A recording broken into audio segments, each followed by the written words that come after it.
Thailand రాజకీయాల్లో కీలక పరిణామం చోటు చేసుకుంది. ఆ దేశ ప్రధానమంత్రి స్రెట్టా తావిసిన్ను పదవి నుంచి రాజ్యాంగ కోర్టు తొలగించింది.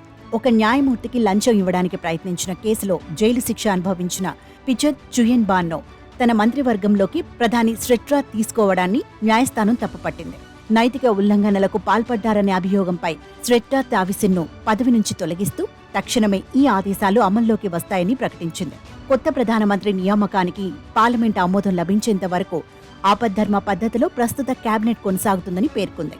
రాజ్యాంగ న్యాయస్థానం గత 16 ఏళ్లలో తొలగించిన ప్రధానుల్లో రియల్ ఎస్టేట్ టైకోన్ స్ట్రెట్టా 4వ వ్యక్తి. 2 దశాబ్దాల కాలంలో పలు రాజకీయ తిరుగుబాట్లు, కోర్టు ఆదేశాలతో ప్రభుత్వాలు పతనమైన నేపథ్యంలో థాయ్లో తాజా పరిణామంతో మరింత అనిశ్చితి నెలకొంది.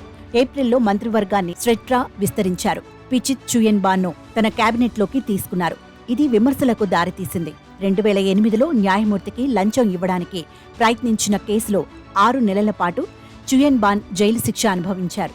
ప్రధానమంత్రిగా తన కేబినెట్ సభ్యుడి అర్హతలను పరిశీలించకుండా కేబినెట్లోకి ప్రధాని తీసుకోవడం నైతిక ఉల్లంఘనలకు పాల్పడమేనని కోర్టు తన తీర్పులో స్పష్టం చేసింది.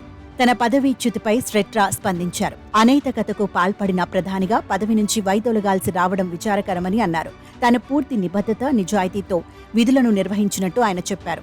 62 ఏళ్ల స్రెట్టా గత ఆగస్టులో థాయిలాండ్ ప్రధానిగా బాధ్యతలు చేపట్టారు. మరోవైపు థాయిలాండ్ నూతన ప్రధాని ఎన్నిక కోసం పార్లమెంటరీ ఓటింగ్లో అధికార ప్యూ థాయ్ పార్టీ తమ అభ్యర్థిగా నాయకురాలు పెటోంగ్టాన్ చినవత్రా పేరును నామినేట్ చేసింది. కూటమి పార్టీలతో కలిసి ఉమ్మడిగా ఈ నిర్ణయం తీసుకున్నట్లు పత్రికా సమావేశంలో ప్యూ థాయ్ ప్రకటించింది.